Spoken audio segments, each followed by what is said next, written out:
ఈ రాష్ట్ర ముఖ్యమంత్రిని ఇన్నిసార్లు కరెక్ట్ చేసుకో, నువ్వు కరెక్ట్గా లేవు అని చెప్పడానికి చాలా ఇబ్బందిగా కూడా ఉన్న మాట వాస్తవం.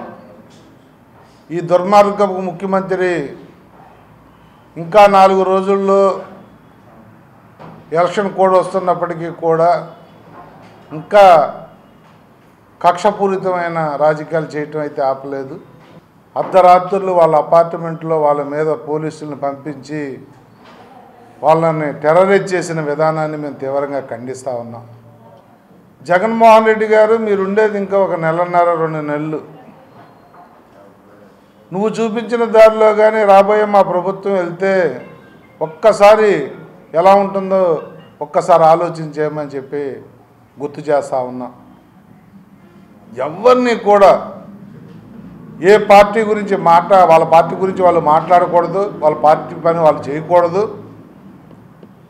కొట్టడం కానీ, రౌడీజం చేయటం కానీ, ఆస్తులు ఆక్రమించడం కానీ, లేదు పర్సనల్ దాడులు కానీ, ఇలా అనేక రకాలుగా భయభ్రాంతులు చేస్తున్న నీ విధానాన్ని తీవ్రంగా ఖండిస్తూ ఉన్నా. రెండో అంశంగా, ఈ దుర్మార్గపు ముఖ్యమంత్రి ఎక్కడికి వెళ్ళినా కూడా ఫస్ట్ పచ్చని చెట్లు కొట్టేస్తారు. 2, రోజు జీవనోపాధి చేసుకుంటూ బతుకుతున్న కూలీలు కడుపు కొట్టేస్తారు. 3, మా నాయకుల్ని అరెస్ట్ చేస్తారు. మరి మీరైనా, మీ పెద్దలైనా పోలీసులు ఎందుకు వారికి చెప్పట్లేదు?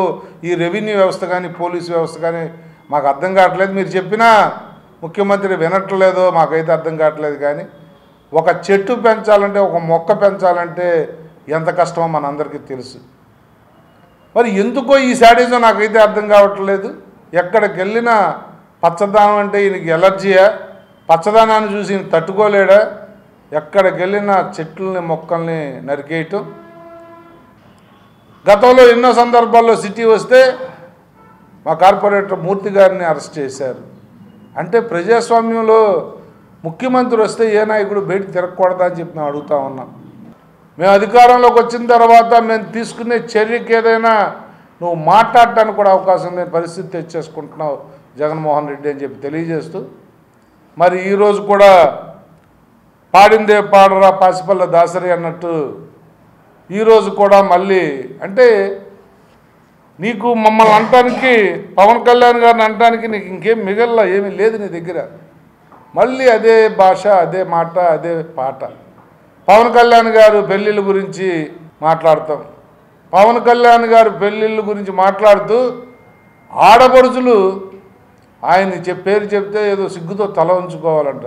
ఓరి దుర్మార్గపు ముఖ్యమంత్రి, నీ ఇంటి ఆడపడుచులే నీ గురించి, ఒక చెల్లైతే, సొంత చెల్లైతే నువ్వు ఈ రాష్ట్రానికి పనికిరావు, నీ దుర్మార్గపు చర్యలను తూర్పారబడుతుంటే, వాళ్ళన్న 5 సంవత్సరాలైనా కానీ ఒక కుటుంబ సభ్యుడు వాళ్ళ చిన్నాన్న చనిపోతే, చంపబడితే, ఒక ముఖ్యమంత్రిగా నువ్వేం చేశావు, నువ్వే ముద్దాయిలు కొమ్ము కాస్తున్నావు అని ఆవిడ మాట్లాడుతూ ఉంటే, ఈ రాష్ట్ర ఆడపడుచులు సిగ్గుతో తలదించుకునే కార్యక్రమం ఏదన్నా ఉంది అంటే సొంతింటి ఆడపడుచులనే రక్షించుకోలేని ఈ జగన్మోహన్ రెడ్డి మాకేం చేస్తాడు అని చెప్పి వాళ్ళు మాట్లాడుతూ ఉంటే,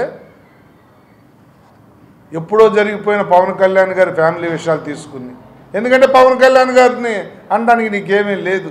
నువ్వు వచ్చిన తర్వాత డెవలప్మెంట్ అనేది ఆగిపోయింది, అలో లక్షణ అని చెప్పి ప్రజలు ఏడుస్తూ ఉంటే, దానికి చంద్రబాబు నాయుడు గారు, పవన్ కళ్యాణ్ గారు చెప్పేవన్నీ అబద్ధాలని, 2014 నుంచి 19 వరకు అసలు ఈ రాష్ట్రంలో ఏమీ జరగలేదని, ఈయన వచ్చేసిన తర్వాత 2019 నుంచి ఇప్పటి వరకు పెద్ద పొడిసేసాడట.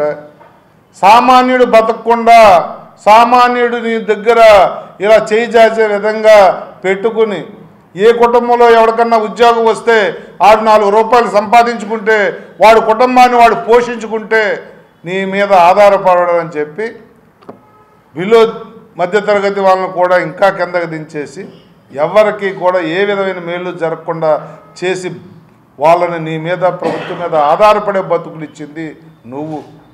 టైంకి నీరు రాదు. గ్రోయిన్స్ కూడా, నీటిపారుదల ప్రాజెక్టులు గ్రోయిన్స్ కూడా 10 లక్షలు 20 లక్షలు ఖర్చు అయ్యేదాన్ని కూడా రిపేర్ చేయించలేని దద్దమ్మ ప్రభుత్వం మా విలేజ్ల్లో అలో లక్షణాన్ని ఏడుస్తూ ఉన్నారు. వ్యక్తిగత విమర్శలు కానీ మేము వెళ్ళలేకపోతున్నాం. కానీ మీ డ్రైవర్లు ఆ దస్తగిరి మాట్లాడండి, మీ బాబాయ్ గారి తాలూకా మన అప్రూవర్గా మారి మీ కజిన్ సిస్టర్ మాట, మీ సిస్టర్ మాట, ముందు నీకు దమ్ముంటే ధైర్యం ఉంటే వాళ్ళకు ఆన్సర్ చేసి రేపు ఎలక్షన్లోకి వెళ్ళవయ్యా, మీటింగ్లు కంటెస్ట్ చేయవయ్యా అని చెప్పి కోరుతూ వీటన్నిటిని మేము తీవ్రంగా ఖండిస్తూ ఉన్నాం.